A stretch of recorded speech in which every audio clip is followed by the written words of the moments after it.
Hey, I'm Tailbakes. I'm the author of the new Choose Your Own Adventure series Graveyard Gretel. The first book in the series, Graveyard Gretel in the Big City, is officially available on Amazon and Barnes & Noble, so I'll be taking a closer look at the different monsters, characters, and places you might find throughout the series. I'm gonna be honest, this is my first real YouTube video, so it's gonna be a little choppy. I do want to improve over time, and the only way to do that is to get started. Come hang out with me, and let's explore this messed up world together. So the first character in Graveyard Gretel that I want to take a look at is Gretel herself. She's the main character of the series, and most of what ends up happening happens through her eyes. I've already drawn a lot of promotional and practice material of her over the years, so this time I'm just going to be going with a regular pose. I draw the way that I write. That's to say, I tend to focus more on the characters than the backgrounds. Don't get me wrong, I appreciate a good, compelling background, but it's hard to make a story move without good characters, and I feel like it's the same thing with art. So Gretel's the last human alive growing up in a world that's already ended. I feel like that's a kind of concept that has a lot of potential for going a lot of different ways. Originally I designed her as sort of a wasteland scavenger, so her clothes are pretty baggy and oversized because they used to belong to someone else. I ended up moving away from that idea though, so now she's more of a thief.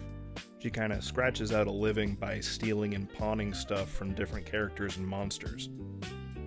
Naturally, that gets her into a lot of trouble that she then has to get out of. She's basically a little rascal. Very curious, very rambunctious. The original design elements are still there though. One thing I definitely wanted to make sure of in the story is that there is no plot armor for her.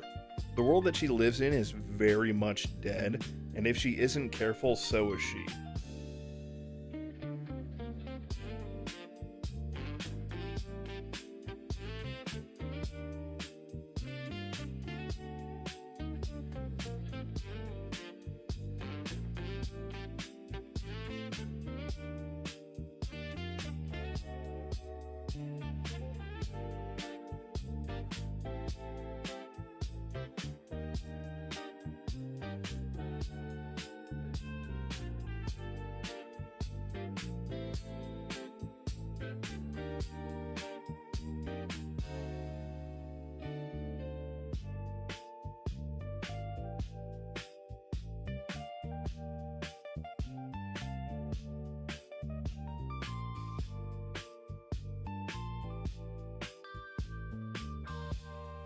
After the sketch is done, I like to start the line work with the contour and then work my way in. I find it really streamlines the process and gets those various shapes down.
I'm a big fan of cell shading, with a little bit of soft lighting that you'll end up seeing near the end. I'll be real with you, I'm one of those that tends to start off my shading with blacks and whites. I'll freely admit that it does look a lot more vibrant when you manually pick those colors, but I just don't have the attention span for it. What I do use that you'll end up seeing later on is a combination of different blending layers, and I use different combinations depending on what I tend to draw.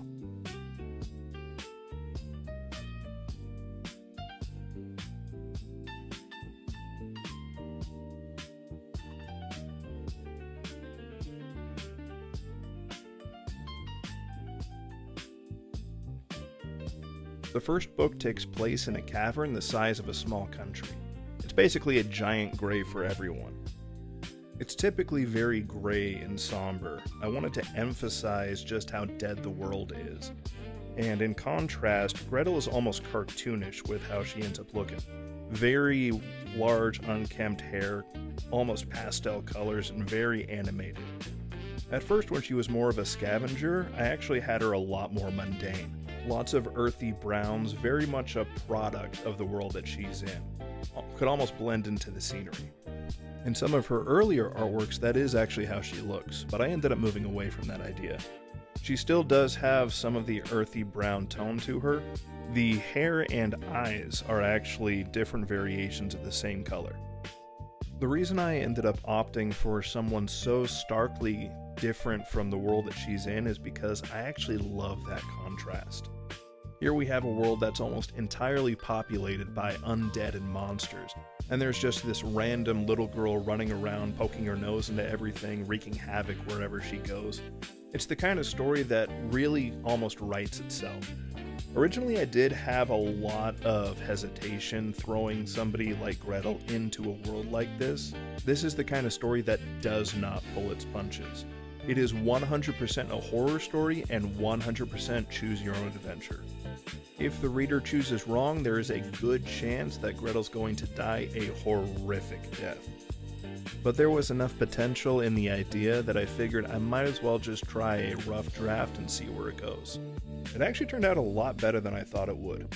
The more grisly aspects ended up fitting really well with the setting, and I made a point to balance out those horror aspects with wholesome moments between some of the characters and her best friend that I'll end up drawing in a later video. It all ended up striking a nice balance that made the danger feel a lot more real, and the success ended up being a lot more rewarding.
Messed up the cloak.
I really don't care for backgrounds. I've got a distinct art style for my characters that's way different from my backgrounds. It's basically just layering color blocks on top of each other and then adding details afterwards.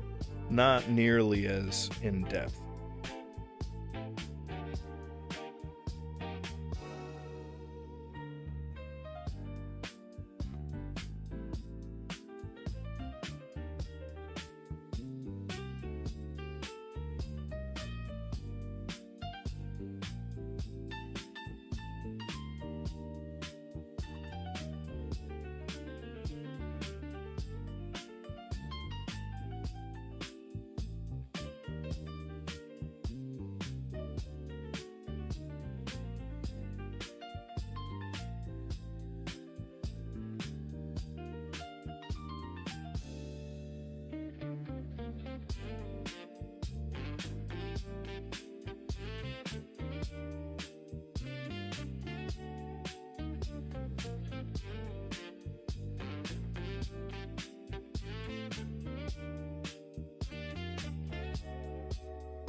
Alright, that looks good.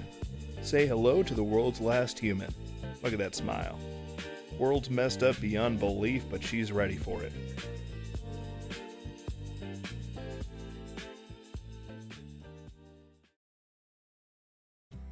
Hey, thank you for sticking around for my debut video. I really appreciate it. If you like what you saw, feel free to let me know with that like button, and tell me what you think of Gretel down in the comments. If you don't like what you saw, go ahead and let me know that too. If you're looking for a dark fantasy choose-your-own-adventure with a wholesome twist, or have no idea what a choose-your-own-adventure book is, Graveyard Gretel in the Big City is available on Amazon, Barnes & Noble, and most other platforms. That's it for me. See you next time.